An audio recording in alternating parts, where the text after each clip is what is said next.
First row, still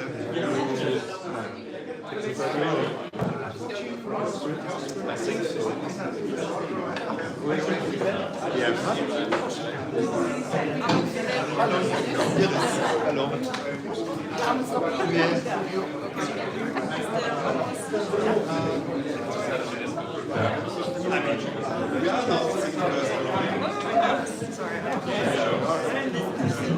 Do you want some tea?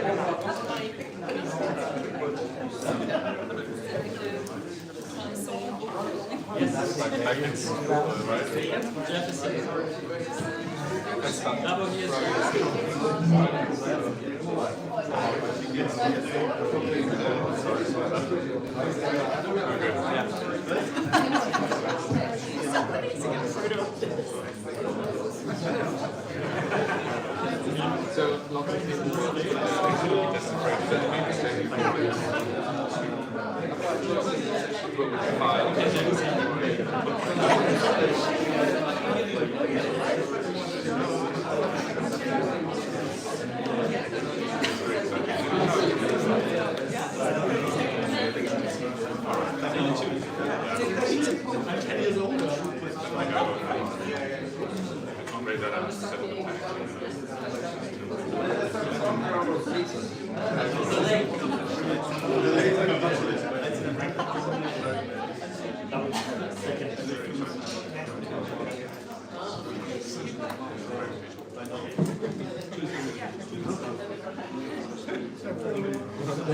No, like there's no pressure. It's all already.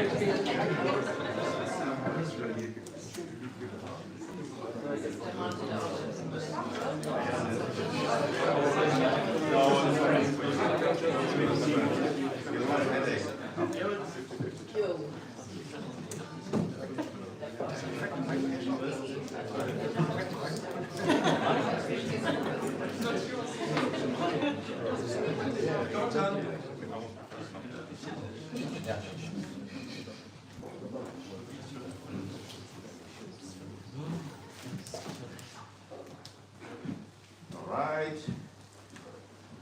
Good afternoon, friends. I wouldn't call it ladies and gentlemen because we're all violin makers, right? Fellow violin makers. So it was my idea last year when I met Pierre Flavetta at a birthday party in Cremona, that because he was talking about wanting to share about his Varnish cooking experience and quite interesting things he told me. So I thought it would be nice to share with more people and in our community and invite Pierre, who was very enthusiastic about cooking varnishes. In some ways it reminded me of my own times of doing that because I remember my little flat with a red ceiling because some varnish exploded, some matter exploded there, and so I thought it's nice if he shares his explosions with us. And yeah, please welcome Pierre.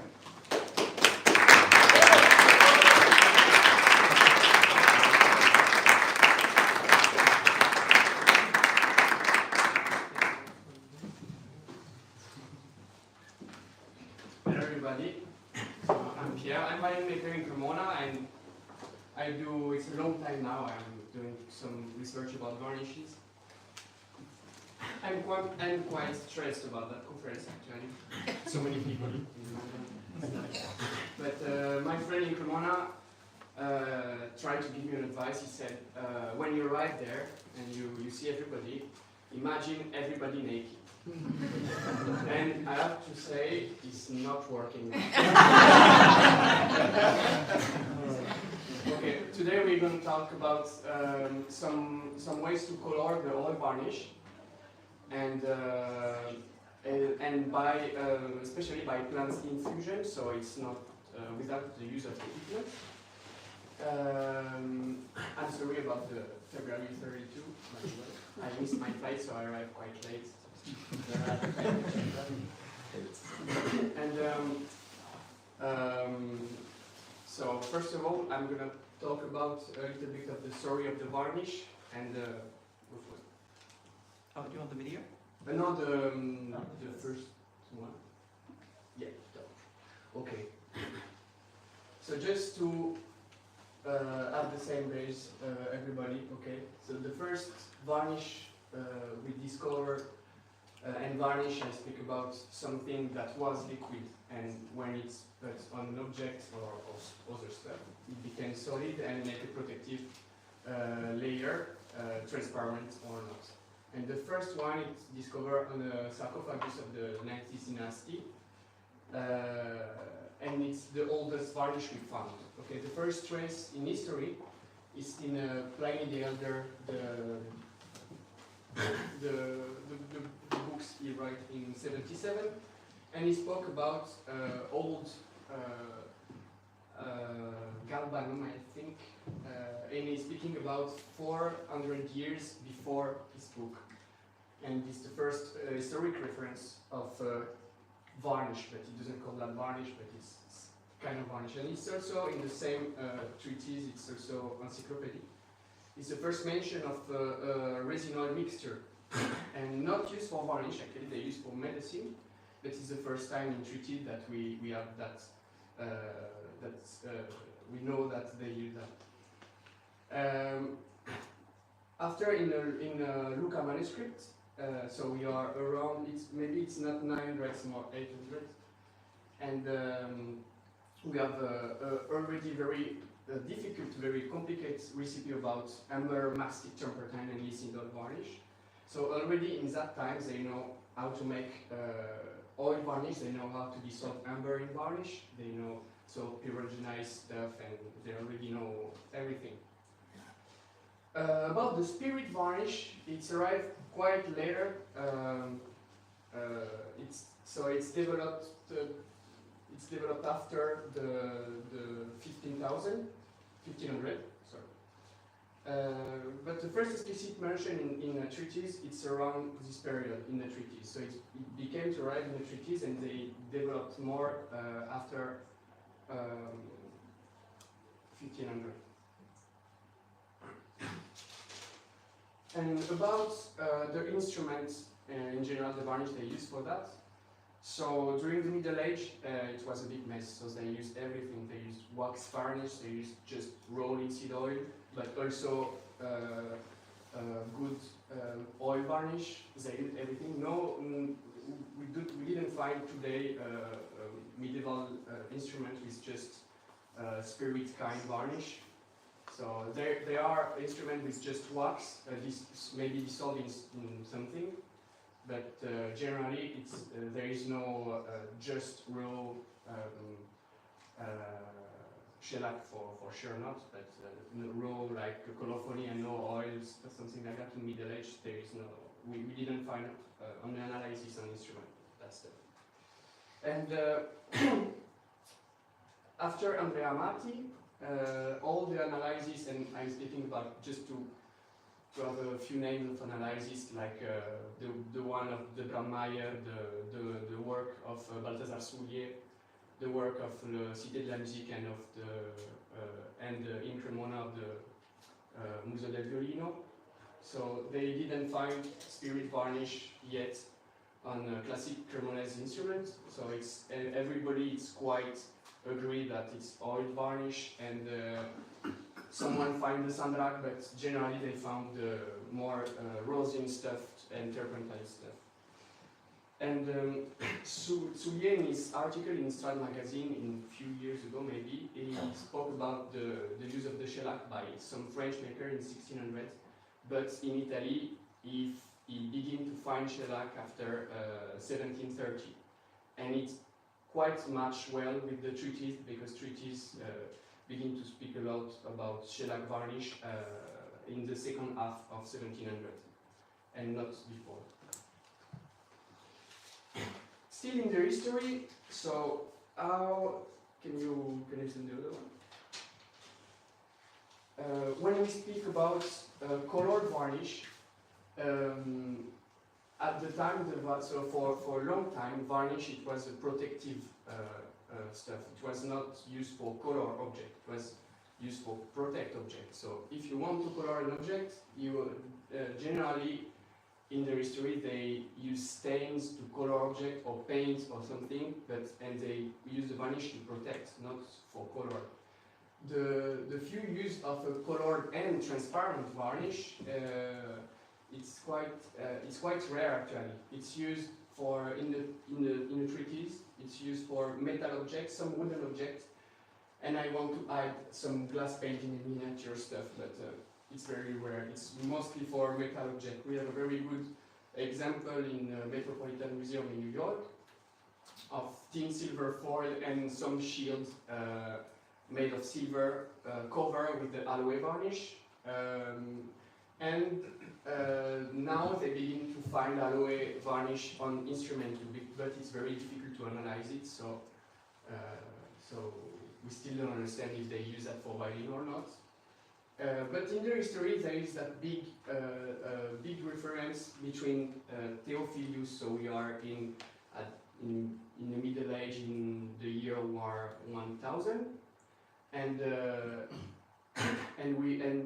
there is a lot of documentation about golden varnish for metal object.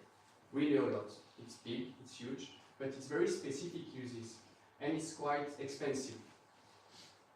And otherwise, no trace in the treatise of red transparent varnish without pigment. So for a painter using glaze techniques with transparent pigments, it's very used. So we found trace of that, but no specific red or blue or green transparent varnish. It's just about that golden varnish in the treatise.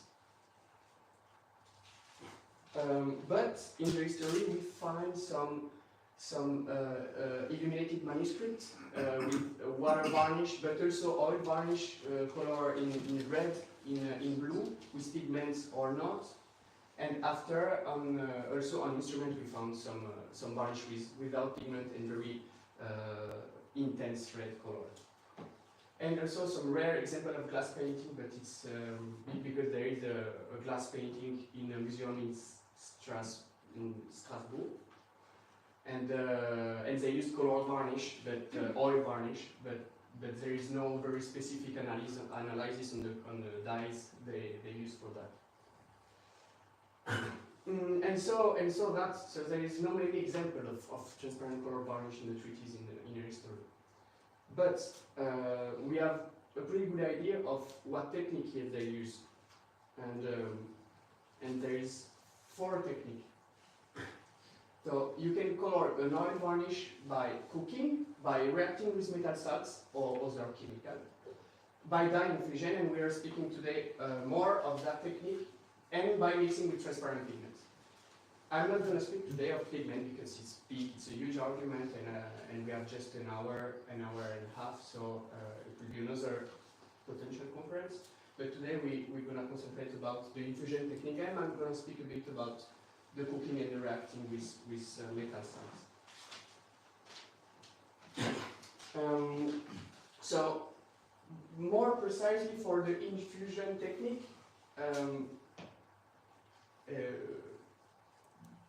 okay. In the history, so we can see also in the Pliny encyclopedia, they have a big knowledge about how to infuse stuff in oil. So, but it was for medicine.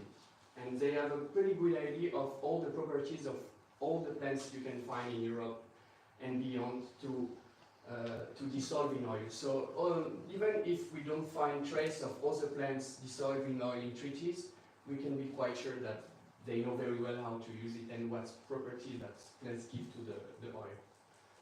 And looking at the plants who have colorants inside who dissolve in oil, there are not so many actually. So it was easy to think what they use. So the first one, the most used in treaties, is aloe and dragon blood. So in Middle Age, they begin to use that golden varnish made or with aloe or with dragon blood. They know very well the bad property of dragon blood about the color changing to a brown.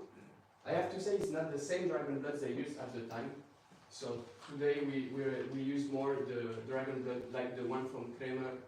It's the Dracanea from Socotra, kind of. And at the time it's another plant who have the same color but not the same properties. So the dragon blood we use today is more stable. Kind of.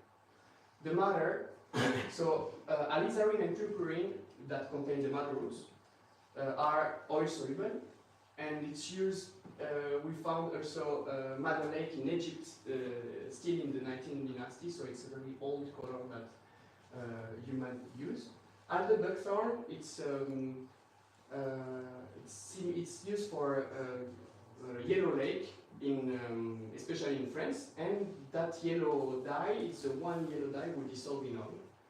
The gamboge, so it's a resin from China, we arrived around at the very beginning of 1600, and arrived in Italy in 1630, 1640.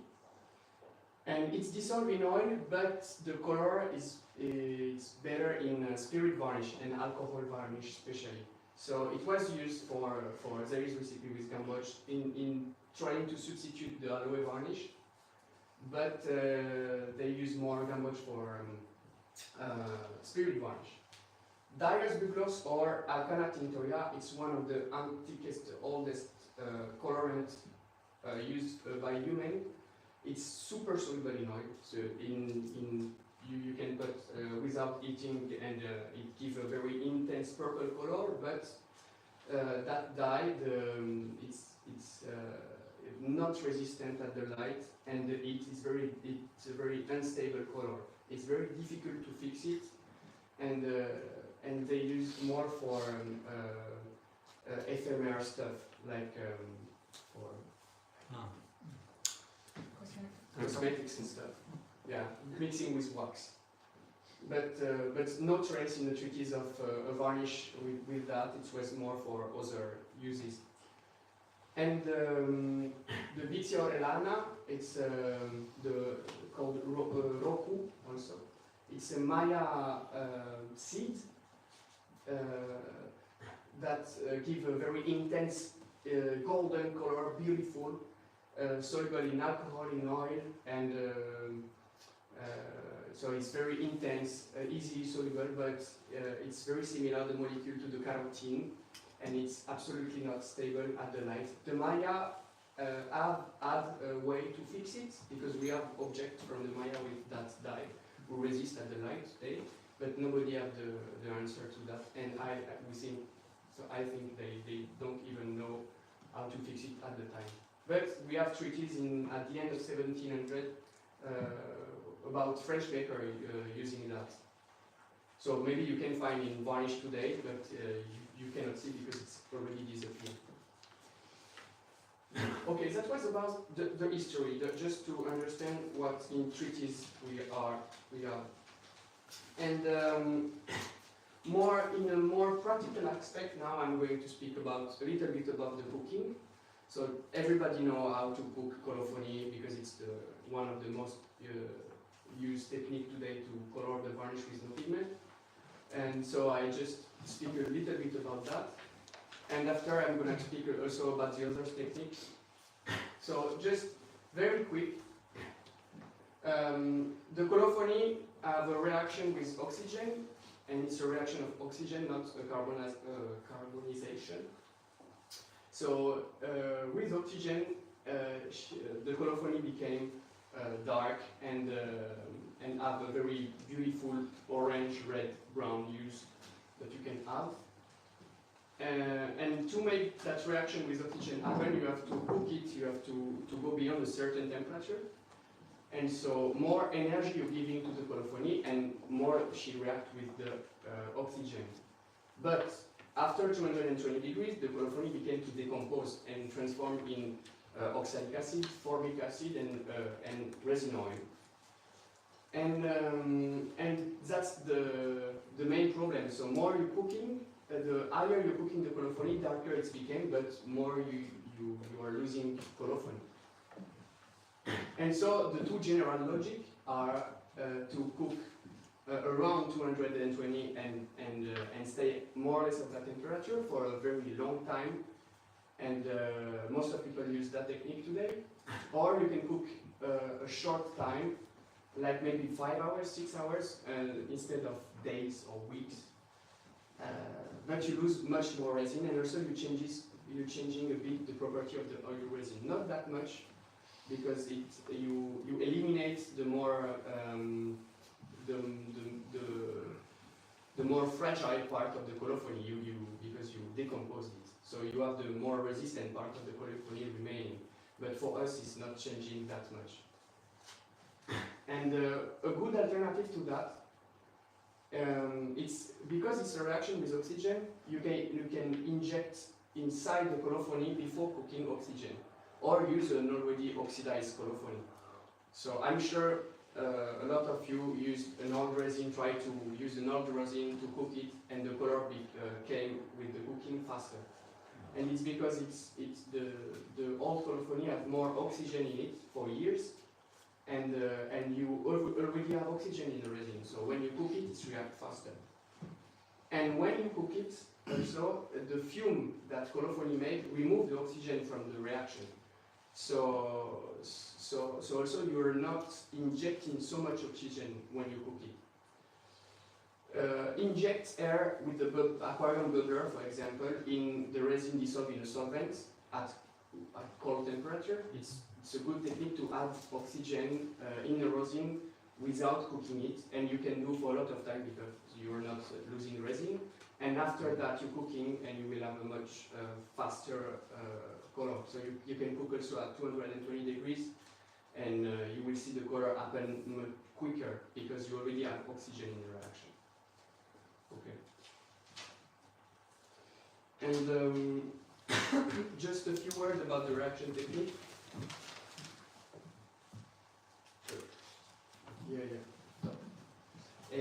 So there's a lot of reaction with metal salts possible with the resin or the oil. I'm just going to speak about the main use in the treatise. So if you mix the colophony or other resin, also it's work with copal and samarak and mastic, but you can mix with metal salts in many forms. So it can be, or like for the iron, it can be oxide, it can be sulfate, it can be chloride, it can be acetate. It works very well with acetate, or manganese salts. After 200 degrees, you will have a reaction happen. The metal salts, the iron, create complexes with the resin, so you have a new resin with new property, but it's very colored, super colored. So with the iron, it became or fluorescent orange, very strong, or brown, very strong. But those two reactions catalyzed other reaction who make the color become darker and darker in the time, and also the property of the resin became brittler and softer in the time. So a lot of treatises use that, but for cicative, not so much for color. And if you use a few percent of that in your cooking just for give some more tonality, but it's not your main color, it's okay. If that technique is your main color in your varnish, you will have problem in the time. About oil, so there is also many reaction, also with iron and manganese salts, but a very well-known lead salts reaction, the black oil. we have trace of that technique after 1700, so at the beginning of 1800. So for sure, Cremonese doesn't use that technique, and it's arrived more or less when they discovered the lead cicative to print with oil-based stuff. So it's around that period. And the reaction is at low temperature actually. It's 120 degrees, and the oil became very dark, and you can add a lot of lead salt to make it very, very, very dark. But again, if it's not stable, yeah, it's the opposite, it disappears. So the lead complexes was created in this case, changed oxidation state and became completely clear. So you will lose in the time, and it can take weeks, it can take years, so it doesn't have control about the time it takes, but it will lose little by little all the color.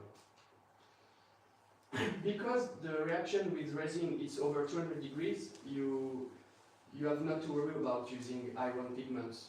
So iron pigment doesn't react at cold temperature. You have to cook it to give a certain amount of energy to react. Okay, let's concentrate about, I'm sorry about the minimalism of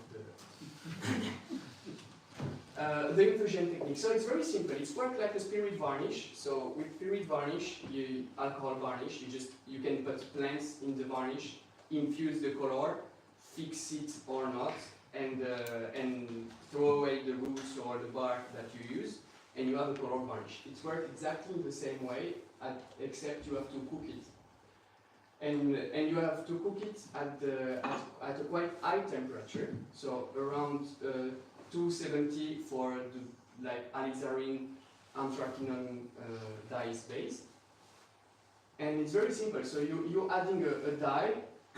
It's a colloidal suspension. It's not creating complexes. You're just mixing like adding a resin. So it's not reacting with the varnish yet. And after you're adding a fixative. So generally metal salts. And aluminium in this case because it's worked very well, and at the same temperature, more or less. Like also people who do chemistry know like aluminium sulfate or chloride doesn't dissolve in oil, but at high temperature, it's enough energy to give the opportunity to oil and resin to create complexes with the metal salts. And what's happened when the metal salts arrive in a varnish? It takes the colloidal suspension, the colloidal dissolution of the dyes, and it creates a big complexes, or with the resin or with the oil, who fixing like a rosinette state, but it's more working as a colloidal suspension. And it's fixing the color and also adds cicativity. So the advantages of that technique, it's you have no limits because it's a colloidal suspension and not a dissolution. It's the same difference between salt and sugar. Salt in water, you have a limit. You cannot dissolve more than a total amount of salt. But with the sugar, you can add an R, and the water became thicker and thicker. But you can continue to add. There is no maximum, and it's just create complexes with more metals and color. But you just add intensity. About the cicativity property, adding anthraquinone pigments have a lot of problem of cicativity.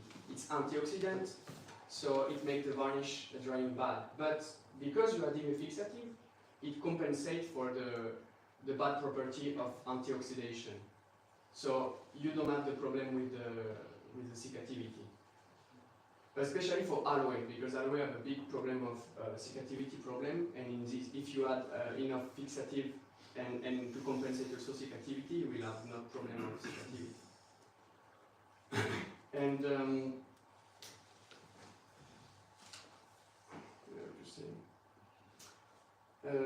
it's completely transparent because it's dissolved.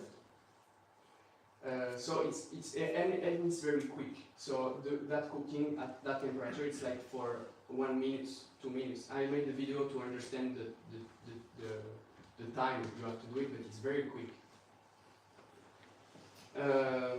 But it's have some problems. So the main problem is if you are using cicative, the control of the color. So if you're using varnish with cicative, you adding metal salts in your varnish, and the metal salt that you adding will change the color that you are fixing. Maybe it will make a good color, and it will be fixed in any way, but it will change. And also, if you cook your varnish with metal salt in it, like lime with the resin or raw amber in the oil or stuff like that, it will react also with the color. So it's everything participates to the final color. So it's not really a problem, but you have to take into account what metal salt you are putting inside your varnish. Also, so I wrote an article in Strad magazine about those techniques where I give amount of fixative very high. But it's because I was afraid about people who have varnish who doesn't dry, and if you have already a very bad varnish, adding alizarin, for example, is not helping for cicativity. But if you just add a lot of alum or aluminum chloride, it will compensate all the problem of the alizarin. So if you put in an excess of aluminum salt, for example, Alizarin or aloe? and alizarin, but also for aloe. If you're putting an excess with aloe, an excess of aluminum salt, you just throw away and filter the excess of aluminum, but you already have a very cicative varnish. But you have to filter, etc., etc. In this case, I will explain how to make something more under control with the metal salts. And the problem with the excess of aluminum or other metal salts is changing a bit your property of your varnish. So if you just not put an exaggerated amount of it, the proportion between oil and resin doesn't change, and so the chippiness of your varnish doesn't change. So it's very good. So it's not like the rosinate for people who know rosinate. If you're adding rosinate, you're changing the proportion between resin and oil, so you have to take in account that. But in this case, it doesn't change. Except if you're putting an excess of aluminum salt, for example, and both your varnish and your oil became more resistant. So for new making, it's perfect. So you have a very resistant varnish. But for antiquing, you will lose a bit of your chippiness. In this case, you can do a very concentrated varnish and use that concentrated varnish as a colorant for your clear varnish. And in this case, you will not lose too much chippiness in your general varnish. And the solubility also will change, but for antiquing it's better because it will be more soluble in alcohol, so for us it's good. There is a little problem also, but it's very specific, but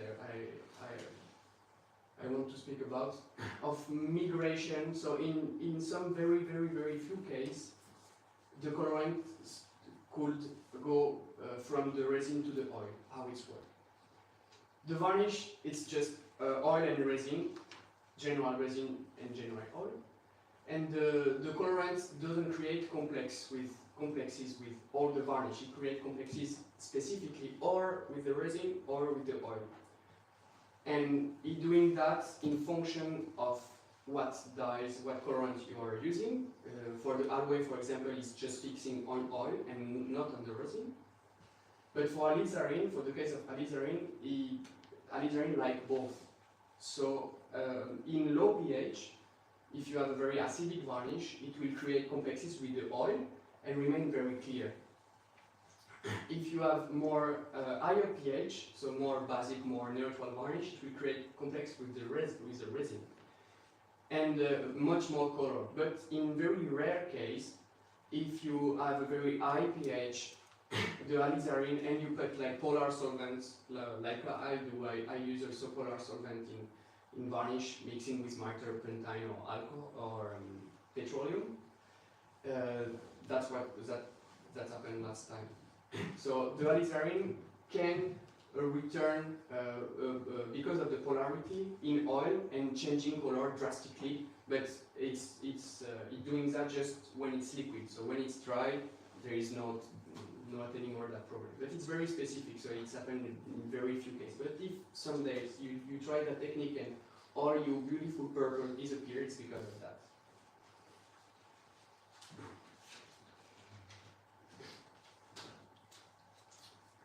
Okay, let's talk about, so do you have questions? Now it's just general mechanics, and now I'm just giving you some recipes to understand what's happened in practice.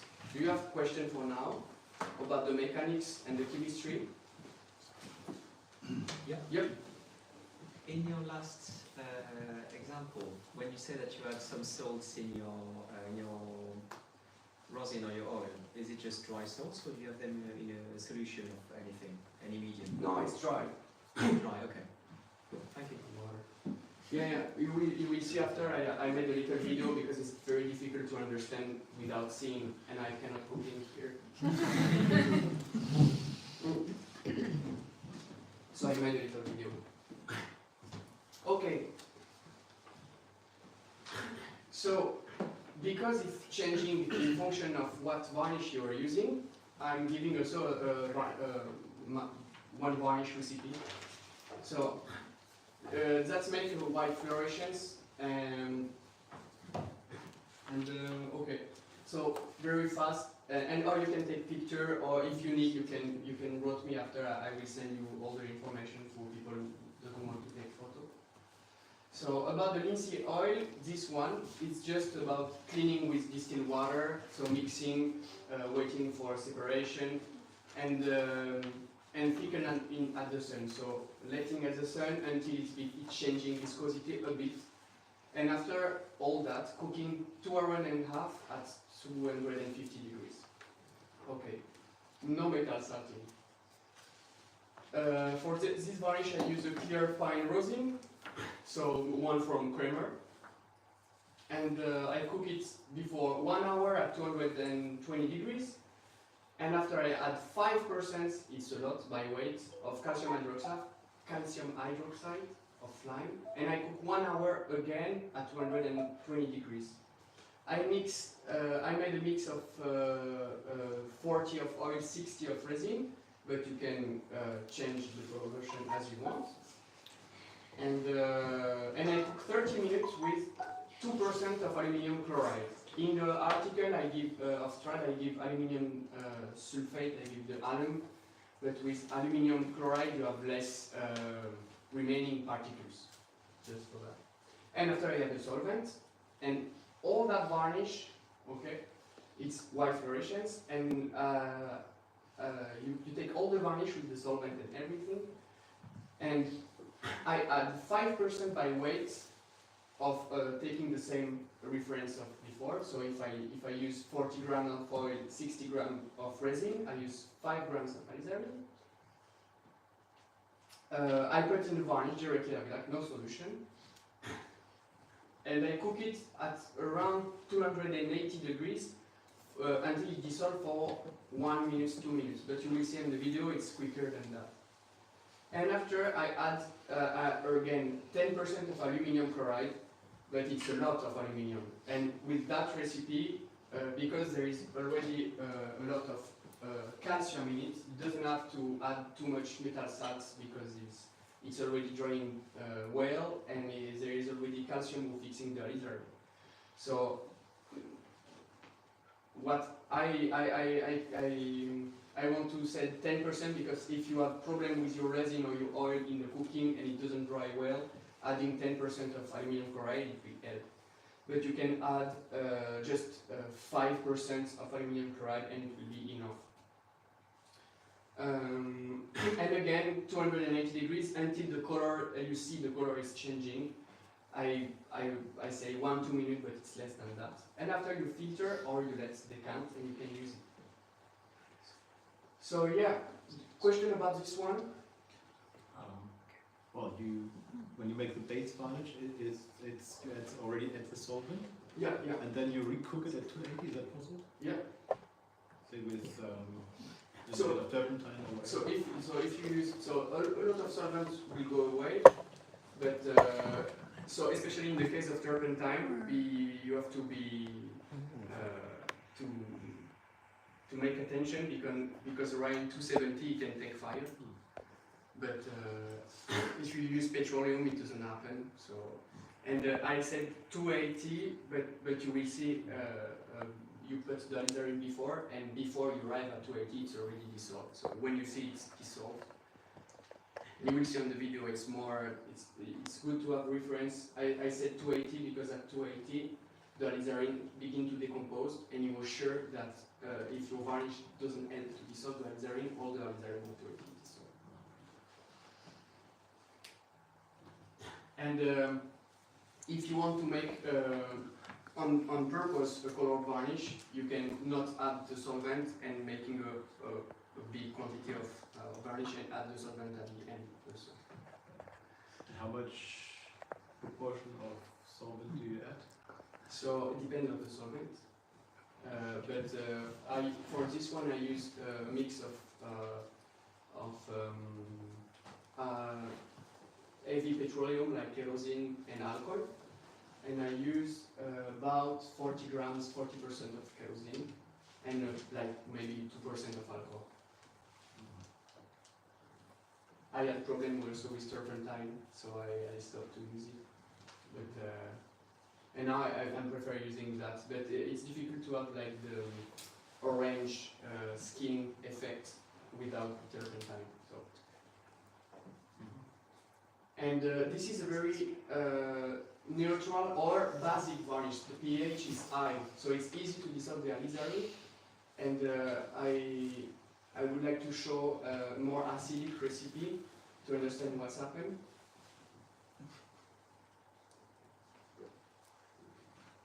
Okay, so this one, it's a more acidic varnish. The same linseed oil, but cook using a clear pine rosin, cook at 5 hours at 250 degrees with no metal salts, and a little bit of pyrogenated amber.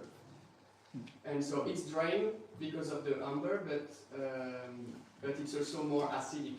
And if you mix the alizarin with that type of varnish, also without the amber, but if you mix in with this type of varnish, it will give a very light color because of the acidity. And maybe it's because the acidic form of alizarin with complexes is light, but it can be also because at low pH, the alizarin prefer to go in oil, and I think it's more that, but I have no analysis, so I don't know. But in any case, so you will do the same process after the varnish, adding 5% of alizarin by weight in the varnish. Cook around 280, but also it's a reference. You doesn't have to go that high, but you sure at 280 everything is dissolved. You add 10% of aluminum chloride, but because of to rectify the acidity, the acidic property, you can add 2-3% of calcium hydroxide, and it will do that pH changes that aluminum to fix the alizarin and make a more intense color. And after you do the same. So if you see that you base varnish, any varnish you have already made, you want to add alizarin in it, and it doesn't make a very intense color, it's very light, you can add some calcium hydroxide to rectify the pH and see what's happened. Okay, that's just for alizarin. So after you can try with a lot of different metal salts. I use aluminum because it's easier to manipulate, it's safer also for sedativity. If you're using zinc salts, it's very beautiful color, but it's anti-sedative also. So with aluminum, it's kind of work. And iron salt, you can use it, but for the reason of the reaction that I spoke before, it will react in the time. You can use straight calcium. I had here a varnish with straight calcium. It's worked pretty well to make the purple. And also tin salts make very good color. I have here a varnish with tin salt. We will see after. And excuse me, the clear pine resin that you use for this. It's creme. Is it a tree sap? Is it a And is it rosin or resin? Is it? No.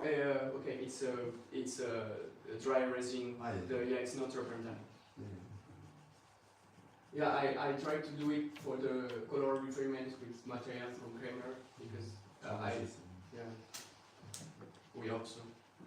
One question quickly, the aluminum chloride, did they have that already in the 17th century? Yeah, but they use more aluminum sulfate or I will speak after, but I don't think they use actually very consciously metal salts, but they use cicative for their varnish, and it's always, that cicative also fixes the color. Mm. So the I spoke about that later, about Balthazar Soulier idea also. So that's for the alizarin part. And just speaking a bit of the aloe varnish.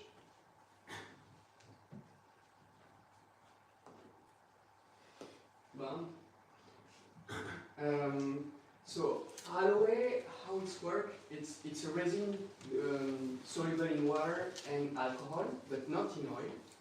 But the dyes inside the aloein, and there's a very good article of the that people made about in 2010 about an aloe varnish in the Metropolitan Museum in New York, and it gives all the dyes inside the aloe, so it's very good. And so mainly the aloein, so the main dyes of the aloe is very soluble in oil, but not in resin. So it's quite soluble in oil, and many recipes in the past use oil-based cook with aloe and use that color oil after to make the varnish. But in this case, I want to take a base varnish that you already have. You can use any base that you already have and add aloe on it. So what's happened in the reaction? You mix with you add a lot of aloe. So I said 50% by weight, but you can add more, you can add less, and it's just that to have a very strong coloration. And what's happening? The resin part of aloe is burning, and it will make like black crust, and that black crust release all the aloe and all the dyes inside the varnish. If you have to make a varnish, especially with aloe, a big quantity of aloe varnish, it's easier to do it with the raw oil. So when you have already cooked the oil, you are mixing with the weight of aloe. You're cooking just the straight oil with aloe, extracting the colorants, and after you're mixing with the resin, it's easier. Why? Because if you have, it's the opposite of alizarin. So more your varnish is basic, and more difficult it's to extract aloe, because it seems that with a more basic, so higher pH, the anthraquinone dye prefer to go in the resin part and create complexes in the resin part. But aloe don't like creating complexes in resin. Aloe prefer creating complexes in oils. So if you have if you use the varnish from before with the lime and you cook it with aloe, the aloe doesn't extract so much in the oil because of the pH and became to burn. So you will have a quite brown color because the aloe is burning. And in the case of an acidic varnish or a very straight, like overcooked rosin oil, the aloe dissolves quite well. In this case, I add also 10% of chloride, of aluminum chloride. So it's fixing the color of aloe. Aloe is not changing that much with the different metal salts. There is other reaction with aloe, very interesting, but with metal salts, it kind of have very similar color. And aluminum is more for, it gives a little intenser color, but not that much, but it compensates quite well the bad cicative property. So aloe is a very, very strong anthraquinone antioxidant, so you will have a big problem if you put a strong amount of aloe in your varnish, without using all cicative like aluminium. Aluminium it's work well, but you can also add the cicative from Kramer to compensate, etc. etc. The cicative from Kramer it's cobalt and zirconium, and it will give a more brownish color to the alloy. So if you want to maintain that orange, you can use aluminium. And it's quite long actually. So it's kind of 1 hour, but you have to see the color is extract. It's quite difficult to describe the reaction. It's kind of a volcano that you said last time. You see the color is extracting, and at a point you just have black stuff in it, and no you seeing that the dye is not going outside anymore, and you just stop cooking. Generally, it's 1 hour. It can take less. It can take more. Do you have question about alloy varnish? Okay. So just speaking about raw plants. So using an extract it's easier because if you want you can just let decant and use the top part, and you doesn't have to filter everything. But in the case of plant, you have to filter, but you also extract more different colorants. So with mother roots, it's kind of the same procedure. So you have your belt varnish, you put your mother roots inside, and you extracting the color, cook it at high temperature. Again, it's 280. I give 280, but it's less because when you arrive at 280, you already have extract everything. And you adding aluminium chloride again in this case for fixing. You can try with other metal salts. And I will show different example of coloration with different metal salts with mother roots.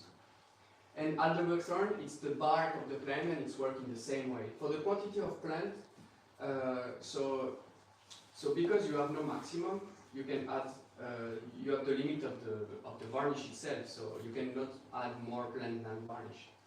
But you can add the same quantity of roots or bark that the varnish, cook it, extract the color, fixing the color, filter everything, and you can do it again and again, and it will add color more and more. So it's very difficult to filter everything. It's better to add solvents to clean everything. It's very long, and so it's easier to extract the color before. Also, if you want to use specifically natural roots or aldebuckthorn, you can extract the roots with alcohol or aldebuckthorn with acetone. Acetone works very well for aldebuckthorn, and use that directly, the acetone or the alcohol, in the cooking. So you cook and you just add all the color alcohol spirit you have, and it works as alizarin. Okay, what we have after that? Okay, so few consideration before. You have a question? Where do you get the aldebuckthorn from usually? I think Kramer have. Yeah. Okay. But also a lot of herborists in general they have because it's an antioxidant, so it's very good for. So it's very healthy in general. You can make a tea for that. You said it was the bark, not the berry. No, okay. Because in English the buckthorn there's two types, and the berries are used for green and yellow pigments. But this one it's Frangula alnus. It's a different type of flavonol of yellow dye. You can also use the seeds for yellow pigment, but you can use the bark for cooking the varnish extract. That's specific flavonol. And in French and Italian they have two different names, but in English it's the same. One question: how do you filter? How do you filter the varnish? Cotton cross. And I press it. I don't let like a coffee filter. And but it's quite long because you have a lot of plants, and it's better. It's easier to extract it before. So at the time, a big quantity of varnish, and if you are a varnish maker and you sell the varnish, you can do that. But as a maker, it's long and it's difficult. It's better to extract.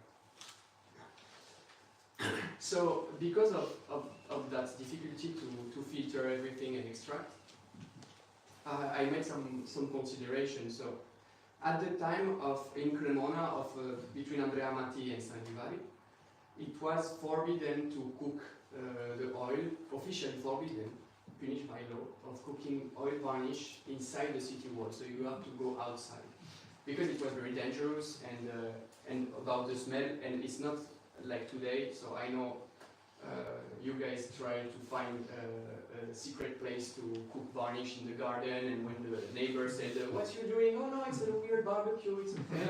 And nobody know about that, and it's okay. But at that time, everybody know about the oil varnish, and when someone smell it, they know that it's forbidden, and they come and, "Oh, you know, I don't like," etc. So it was very difficult for varnish maker to make varnish at the time. So you have to go outside the city wall, have a special place, make fire, direct fire. So in the case of have already the solvent in it, in this case everything burned, and if you're cooking the colophony for a lot of time, it's very difficult to maintain the temperature, etc., etc. So thinking about a violin maker going outside the city walls for days, especially for the cooking colophony, for example, and stay there with mosquitoes and in the pour-over, and stay days with the fire to maintain everything. It's burning, the colophony is burning. Oh, it's very not likely, you know. And for those techniques also, so you have your if the violin maker buys varnish, and you have a base clear varnish, and you have to color it. Using a lot of plants and cook it, and after you have to filter and you lose a lot of varnish. You cannot use solvent at the time because there was no waste for artisan at the time. So wasting materials at the time, it was bad. It was very bad. Today it's okay. So I have 1 liter of varnish. I use half varnish, but very intense red at the end. It's okay. At the time, it's not forbidden, but it's very bad stuff. And so that idea to filter everything or extract with solvent, and after losing all the solvent they bought, it's not likely. And I think it's much more easier if you have an extract, like alizarin, like Halloween extract or stuff like that. But at the time they don't have an extract. Alizarin extract arrived in France at the end of 1700. So at the time of Stradivari they don't have an extract. And I was thinking, what type of extract outside of the roots they had at the time, and they have the pigment. I think they have the pigment. Pigment is an extract. It's fixed on the mineral, but you doesn't have the roots and the bark anymore. You have an extract of colorant, and you have an aluminium salt for the mother lake, for example, and an alizarin part, complex together. And in the specific case of mother lake, because you have aluminium salt and alizarin together, everything is dissolving in oil. So actually you can take a mother lake and dissolve directly in oil. And it's depending of what colorants the pigments maker have extract. So if he extract more alizarin, it's more soluble. If he extract more tannin and sugar, it's less soluble. It's depending of the crystalline form of the pigment. So if it's raw crystalline form, it's more soluble. If it's high crystalline form, like a corindon, or it's less soluble. But in every case, you can extract the color from the pigment, and everything is dissolved. The mineral part and the dyes part. It doesn't work with cochineal because the carbonic acid from the cochineal doesn't dissolve. It doesn't work with other dyes pigments that the dyes part doesn't dissolve. It's very specific to that one pigment. I also tried the Aldeburgh-Thorn pigments, but it doesn't work that well. So so at the time, it's more likely they use the technique of dissolving the pigment directly in oil. And it's something we don't find in the treatise technique like that, but there is some other technique very similar to put pigments and color the varnish with the pigment that you have. You add like earth or iron oxide, or so if they not use that, for sure they try. Not the violin maker, but also the painter, also the varnish maker themselves. And so that technique, it's very simple because you just have a varnish that you haven't made. Maybe you can buy an old wood varnish, and you have a madder lake that you can buy it, you can make it, and you just cook it like alizarin from before at 280, and you just put the raw madder lake inside and it dissolves. And the benefit of that is there is no the problem of thinking about what fixative you are adding because it's already in the pigment. You doesn't have to think about the cicativity because the aluminium from the madder lake gives cicativity, and you don't have to think about that. You have no limit of coloration because you just dissolve more and more pigment, and you can achieve the same or more coloration as a very good lake. And you doesn't have to grind it, and at the time, so the pigments at the time have a very good crystalline form, so it was very difficult to grind, and it was long. It was they use that, but so it's a good alternative to it. In the same, if the varnish is remaining clear and yellowish, it's because of the acidity, and you just have to rectificate in this case with some calcium hydroxide. And you can just let decant or filter everything with cotton cloth, but you can let decant, just let decant, and use all the parts with no particle. And so that's it. A few considerations about the history. So, just consideration, so no proof of anything, but if they use overcooked colophony or not. Concerning violin makers, so staying at the pour river for days to cook the rosin for its own varnish is very unlikely. Mosquitoes outside the city walls. The child at home who crying because daddy is cooking varnish in pour river, stuff like that. And so yeah, about varnish maker, we have trace in the, so there is trace in the pigment in Luke Manuscript, for example, of overcooked rosin to give color. But generally it's quick cooking, so it's like caramel, like caramelized sugar. And it's not absolutely weeks to cook of cooking and stuff. but to making golden varnish, they in the treatise they spoke more about aloe stuff, and in very rare case, sporadic case, they speak about cooking resin. So it's not very likely. It's not a very likely technique. Other stuff. If violin maker, if they bought their varnish or they make it themselves, we don't know because we have no trace in anything that violin makers made the varnish or about. But so again, it's very unlikely stopping days of building to go outside the city walls, make a fire, sit down with the mosquitoes and cook the varnish without knowing anything about varnish, because varnish makers at the time are very secret about the recipe. So maybe, we don't know, we have no proof of it, but it's not very likely. Balthazar Soulier again wrote a very, very good article on Strad magazine. He is preparing a book, and I'm waiting it with very. I'm very happy to this book, but he continued to not publishing. I don't know why. And but he's speaking about the fact that in Italian and French treaties there is no trace of adding cicative to the varnish. Instead, in German treaties, they in all German treaties speaking about varnish, they speak about adding minerals to give cicativity to the varnish. And on an analysis he made on an antique instrument, he found that same mineral that German treaties add to the varnish to make it cicative inside the Italian varnish and French varnishes. And he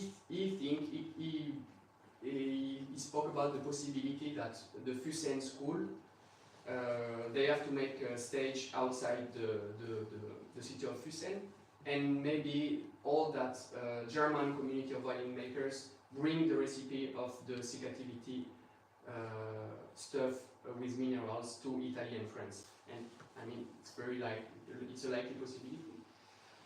And that idea that violin makers bought the clear varnish to someone, or an alloy varnish, because it was in every varnish shop at the time. After that clear varnish, they add minerals because my master learned from a German guy, and he had minerals, so he had a quick phase in the shop.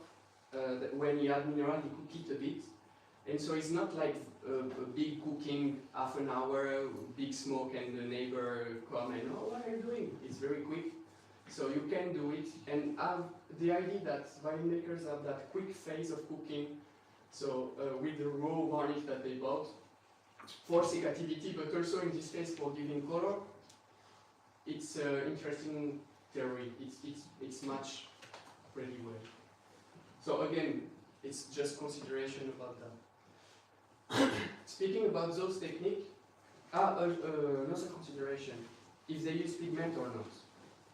So we found, a lot of analysis found pigments, lake, iron oxide, transparent iron oxide, cinnabar, realgar, a lot of different pigments, Prussian blue, in many violin makers' work.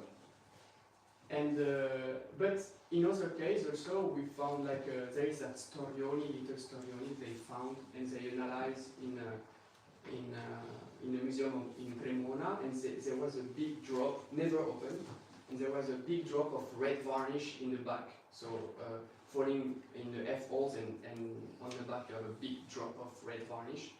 And they analyze it, and it's super red, but there is no particle inside, 0 particles. And it's not like a microscope analysis, because on microscope you cannot see lake, because it's very difficult if it's like common microscope you cannot see the lake. It's very difficult. But with micro samples you can see easily if there is particles or not in the varnish. And in this case, no particles. So in some case we find varnish very intensely colored of red without pigments, and it can be a technique that they use, or maybe they bought a red varnish and they add a drop of it in the clear varnish, we don't know. I'm not saying that those techniques are techniques that they use and it's a recipe of Stradivari and stuff, but it's just interesting technique that we also can use today, and I think it's interesting to develop. That's it. Can I ask, did you find maybe in Venice or somewhere with all those great painters at the same time any varnish makers or alchemists who prepared it for the painters? Because they needed a flexible, super transparent but richly colored layer in their technique as they used it at the time. The glaze. You can still today, you can roll up the canvas and it doesn't chip off. Yeah, and if you use a lot of pigment to color your glaze layer, you lose mechanic property. And if you use very concentrated amount of pigment in your layer, you will lose your Flexibility. yeah, kind of. And with Yeah, that but technique, because they didn't have that, obviously the painters definitely never lost the flexibility, because we can still roll the canvas today. So it meant, yeah, this really, you can roll them up, 400, 500-year-old paintings. And it's, in those days, it's always the glazed layer, and then again with lead white at the time, they heightened the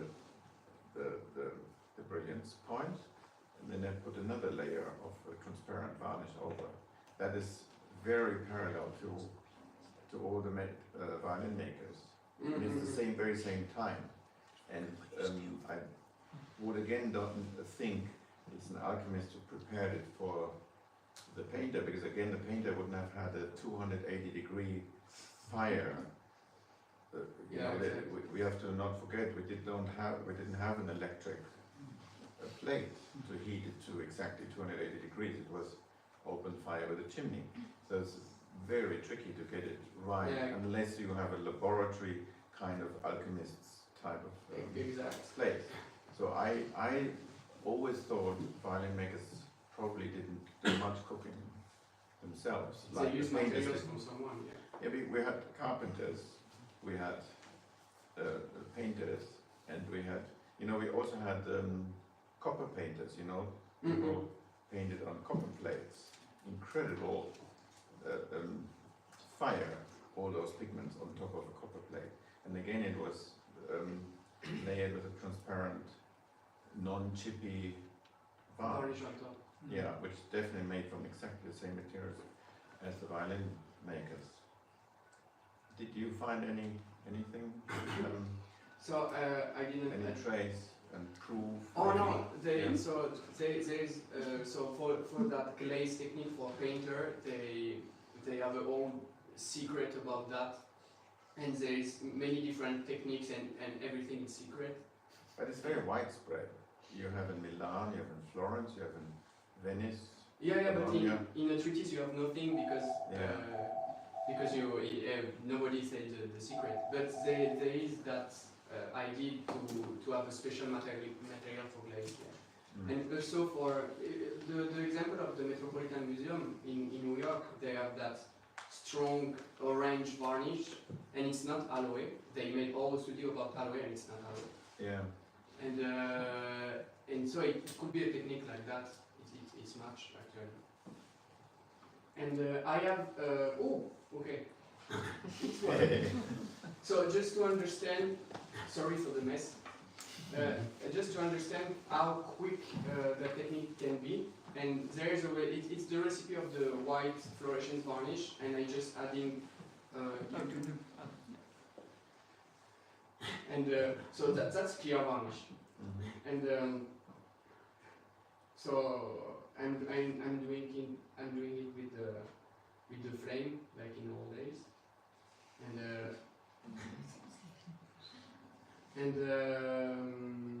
after so all the video is like 2 minutes 30 seconds, something like that. So like that, it's beginning to smoke, the solvent begins to evaporate. So that was your petroleum, kerosene, and Yes, mixture. kerosene alcohol. So all the alcohol now is gone. I adding a bit of alizarin. Again, I give like 5 grams, 5% reference, but it's all. You said that's alizarin. Yeah, it's alizarin. And now. Okay. Magic. No, and That's what I was talking about. Explosion. So you're not worried of doing it inside? what was that? You're not worried about doing it inside the flat? No, but it's very small amounts for in this case, but. That's the other question I would have. What do you think, in which quantities they might have been able to cook at the time? So if the violin maker or an alchemist do it, it's not more than. So I already cook 2 liters of varnish like that. Yeah. But it's long. That's big, yeah. And because during pandemic I was making varnish for people, and so I have to cook like 2 liters at the time. And now I add a little bit of calcium hydroxide, so I fix with calcium, not aluminium, and we have that varnish here now. And how do you know the temperature at the moment? How do you know what temperature you don't know actually? There is one. Okay, now it seems to have when the yellow smoke begin, it's the decomposition of alizarin. It's around 270 to 80. Yeah. So now we have sulfur. I don't know what's alizarin, the composition of alizarin. So it's a bit yellow smoke, so now it's Yeah. 280. So yeah, it's quick. Pierre, That's it, after you let decant. Oh, I see, you know that's 280 when it turns, right. Yeah, exactly. you said it's alizarin, but it's this alizarin that you can dissolve in water as well. Like it's not the lake already. Exactly, it's not soluble in water, but it's raw alizarin molecule. Okay. And you definitely want to achieve the 280, at least briefly, Exact. But it's already to burn dissolved. a little bit. Yeah, exact. You smoke it. But when it's big quantity of varnish, it seems that you don't need to achieve such a temperature. But when it's 50 grams, 100 grams of varnish, you just in 1 minute you arrive at 280 and it works. And for the lake, dissolving the lake pigment, and that's the interesting part of it. It's the same procedure but without adding the metal salt, so it's just the first minute of the video. Instead of the alizarin, you're adding the lake and it dissolves. So it's depending of what lake you use. The base creamer alizarin lake crimson one, it's a very low crystalline form, so it dissolves very well, and you can dissolve a lot of it into the varnish. And with alizarin, and you can have different hues, from the purple to the red to the orange, and I'm not studied yet the Halloween fixation, because with metal salt it's quite the same, but it's changing, adding different acid, and there is a very interesting method for making also blue color with alloy, but it will be another conference. Have you ever tried sort of to add the alizarin into a varnish without solvent? Yeah, it's work better actually, because the solvent the solvent doesn't help to achieve 280 degrees, because it maintains the low temperature.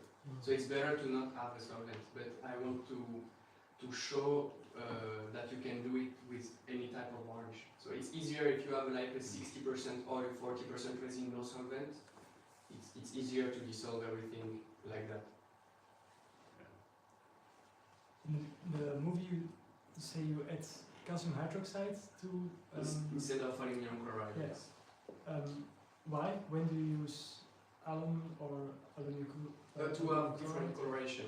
So I have. So now we're going to see. I take some samples also. I was making samples for fluorescence. So here I take a bit of everything for the fluorescence, and I dilute the concentration of a color varnish with more transparent, clear white fluorescent varnish, to see the changes in function of the concentration also. And I bring everything here. The alizarin, is it a lake or is it? Now it's raw alizarin. Okay. But if you're doing it with the lake, you don't have to fix it. And how do you decide how much salt you have to add? How? How do you decide how much salt you have to add? And that's the problem. So when you see the color is changing, the reaction happens. So it's enough salt. But if you add a little excess, so after the color already changed and you have a little more, it prevents to have unfixed alizarin inside the varnish. So you rather add a bit more. Yeah. So and also 5% of salt is already too much. Okay. And how light fast is it later? Because it's same. fixed, it's quite... It's same as rosinate, so it's quite resistant. 7 out of 10? Or I left like 24 hours in UVR, like very close to the UV, and I see the changes. And it's very similar to rosinate. It's a little less than the pigment, but inside the oil varnish it's quite resistant actually. So this less light for us to dissolve in the varnish rather than have the pigment. To grind it, yes. because the mineral part of the pigment used to protect from the UV too. And initially, is it, can you wash the varnish off with alcohol? So basically, is it alcohol solvable? Can you dissolve it in alcohol later, once it's varnished and dried? Oh, it's so more salts you add to your varnish, more alcohol soluble it became. Yeah, right. Because all the polarity became more polar. And so I bring some example of the varnish, some gloves, if you guys want to try the intensity in real time, and also some example of to see the fluorescence for people who are interested to see what different fluorescence that are, because it's not the same as rosinate. Rosinate are quite strong black fluorescence, and that are not. It's more like the pigment, so it's quite interesting. Even a very intense, colorful, powerful red varnish are still acceptable. So maybe we can eat something and check everything in the other room if you guys want. What do you think, Logan? Yeah, sure. For the UV and for the UV, varnish. yeah. And also I bring some cheeky violin, right?